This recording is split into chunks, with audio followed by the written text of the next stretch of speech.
Welcome back to Thimbleberry U. I am John Jagay with Amy Wallace from Thimbleberry Financial. Amy, good to be back with you. Jag, it's great to be talking to you. And as we close out 2022, we're talking today about why the market is different. And we know we've heard that before in our lives, but let me ask you specifically, why is this market different?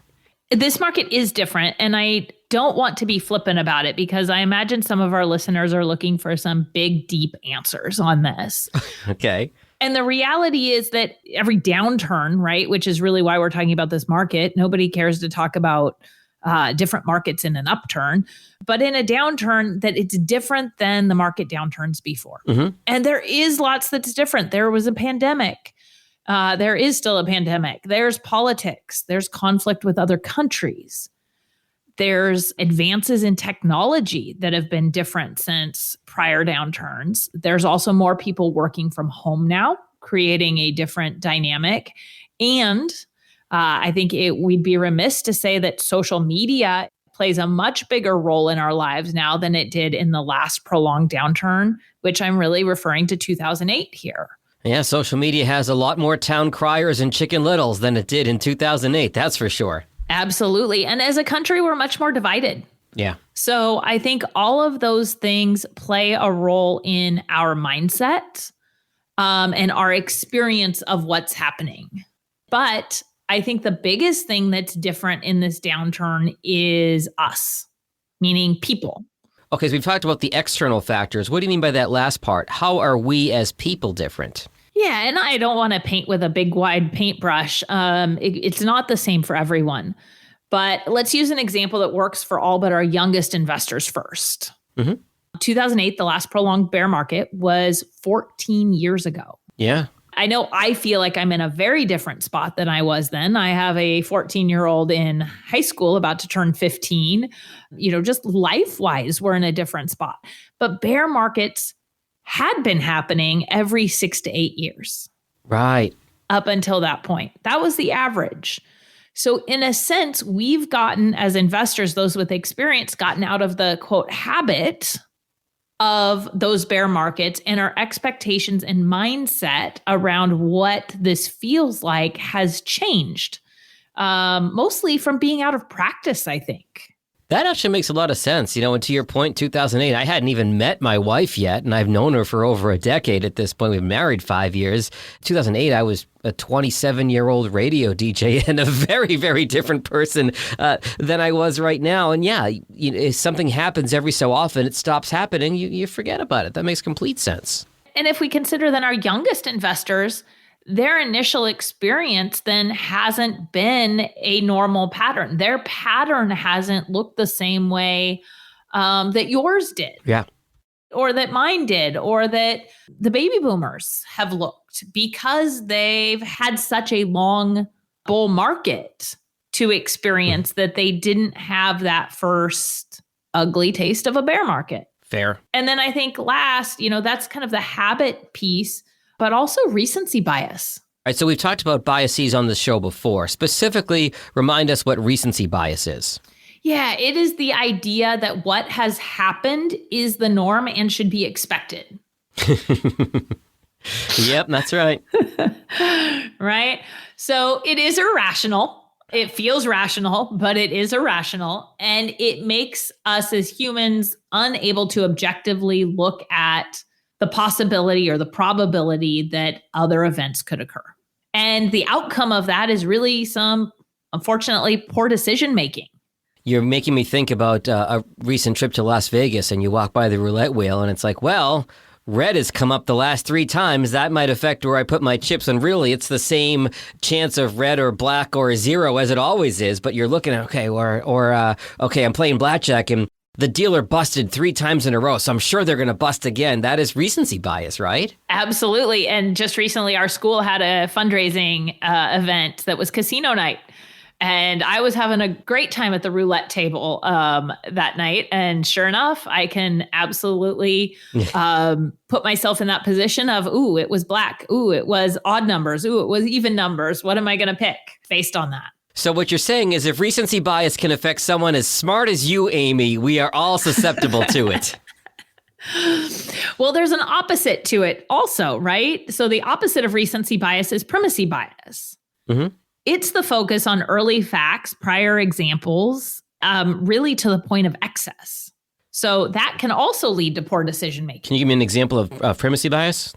Maybe, especially because so many of our clients do work in the tech sector, maybe somebody's company IPO'd, had an initial public offering, and the stock price was, $75-ish at the IPO. Mm-hmm. And the facts of that situation are what that client attaches to, or that person, doesn't have to be a client, attaches to as everything that's related to the company today. But it may be 5 years later, and many of those situations aren't the same any longer. So rather than accept where the company is now, they are attached to all those facts and figures from when the IPO happened. I think back to October and November and the ridiculousness around Twitter. That's probably another example of people thinking what Twitter had been versus what it was at that point. Absolutely. So, I bring up the opposite of the recency bias because to make good decision making, which is what we want for people and our clients, right, is finding balance between history, what's happened recently, and being open to new information so that the best decisions can be made. That's really important. So I know we've talked about sequence of returns previously on the podcast. What do you say to retired folks that are worried about the market being down at the beginning of their retirement and it taking some time to recover? Gosh, Jag, that's a loaded question. That's why I asked it. My answer is always going to be individual to the person I'm talking to. So I'm painting, again, some pretty broad brush strokes here. But generally, one, I'm going to hope that they have cash on hand to minimize amounts they may need to withdraw from accounts. Mm-hmm. Second, generally, I'm going to say don't take out more than what's needed. It's the withdrawals that hurt the worst because they take you further away from being able to recover. And then making sure that their allocation is appropriate for whatever their risk appetite is currently. I think that's important because a market like this can show that someone's perceived tolerance for risk is different than their real tolerance for risk. And so if they're not invested in the right spot, I really think it's important to have a plan to fix that. Now, I say a plan because sometimes a plan means not acting now. Yeah. And sometimes a plan can mean actually acting now. So in this case, there are times where it might be beneficial to make changes right now. And there are situations where it wouldn't make sense to do things right now. We definitely have clients in both camps based on various things they had going on in this market. 2 points that we've made in previous podcasts that you're reminding me of, Amy, is I know any of Amy's clients hopefully have a cash reserve on hand because that's something she has stressed the importance of in, 70 or so episodes of this podcast. So hopefully you have that as a first start. But also, we've talked about risk tolerance, risk appetite, whatever you want to call it. You may, in theory, look at a piece of paper and say, yeah, I'd be okay if my investments were down X percent. But then you look at your actual dollars and cents on your statement and say, maybe I'm not okay with that. Maybe I'm getting a chill down my spine looking at this. It's important to know what your actual risk tolerance is and if an adjustment needs to be made. And that's why Amy and her team have individual plans tailored to each one of her clients. Let me flip the script on you, Amy. We talked about folks that are about to retire. What if on the younger side, I'm 30 and I'm really worried? What do you say to a younger investor or a younger client who's worried about this kind of market we're in right now?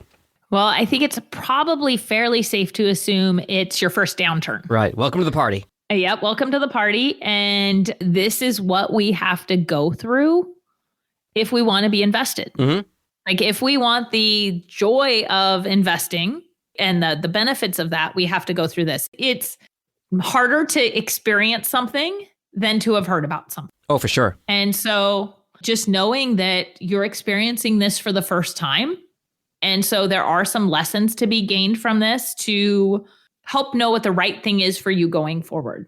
I think also I like to point out, and Jag, from our conversations, I don't think this will come as any surprise to you or our listeners, that in a down market, there is opportunity to invest more. Right. Obviously, I'm a huge fan of having a cash reserve. But if there's extra money around, why not get that repositioned and into the market? There's various ways to do that. And we've talked about that in podcasts. I also think that there's the opportunity of changing mindset.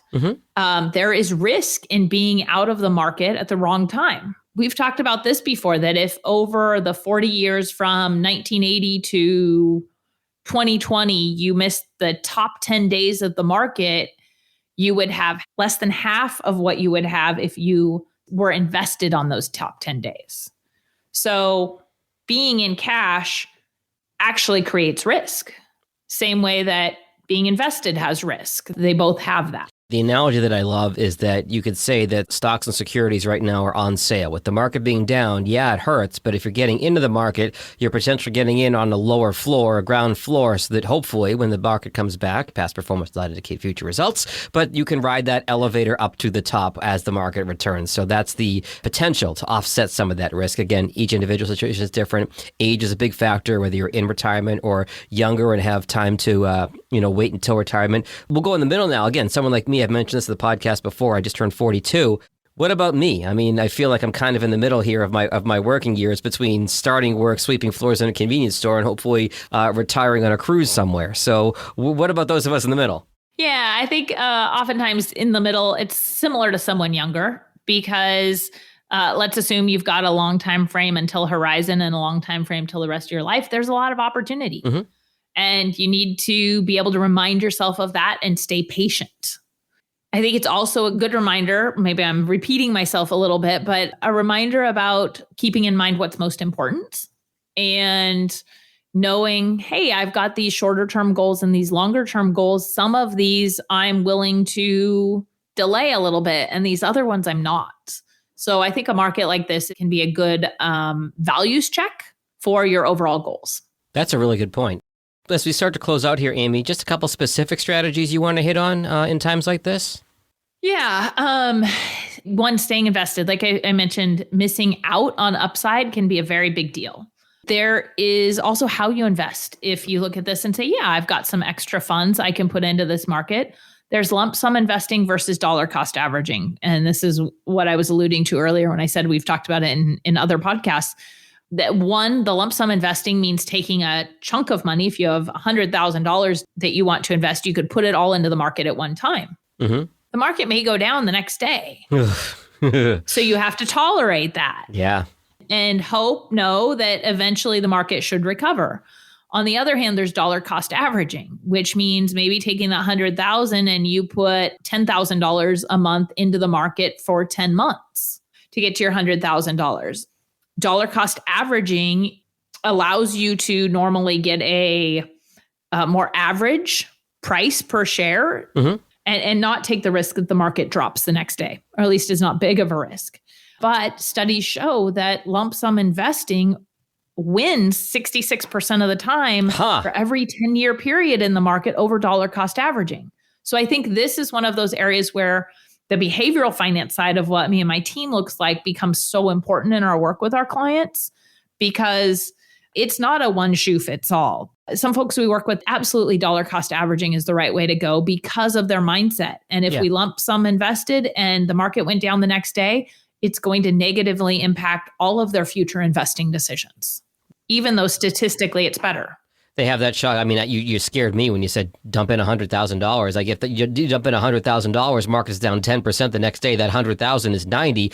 That's quite a sticker shock. So you got to be okay with that and understand the bigger picture. And if that's going to scare you away from putting more money in, dollar cost averaging might be the right path for you. Again, why Amy and her team, work with you behaviorally to know how you tick to have the right strategies for you. Any other strategies before we wrap up? Yeah, I think one more comes to mind right away for me, and that's Roth conversions. Jag, I'm a huge fan of Roth conversions in the right situation. And that's basically taking IRA or 401k type money and converting it into a Roth where it will get to grow tax-free and be distributed tax-free, follow all the rules permanently. And in a down market, basically that's saying, let's use our $100,000 example. You had $100,000 in an IRA before the market dropped. You now have $80,000 in there. We always need to pay attention to your total income, but you could take that $80,000 and move it over to the Roth. It's called a conversion. And you still have the potential value of the $100,000 and more that the account was at. But when you get taxed on that conversion, you're now only getting taxed at $80,000 instead of at $100,000. If that money's down, you're being taxed on the lower amount, which is an important point. Yes. And so as it grows, you get back to that $100,000 and then beyond, just as you would have in the other account. Love it. Amy, you've given me a lot of things that I can think about. I'm not sure if you can see through my bald head right now, but there are gears turning as I think about my specific financial situation with all these ideas and tools you've been mentioning in the last 15, 20 minutes.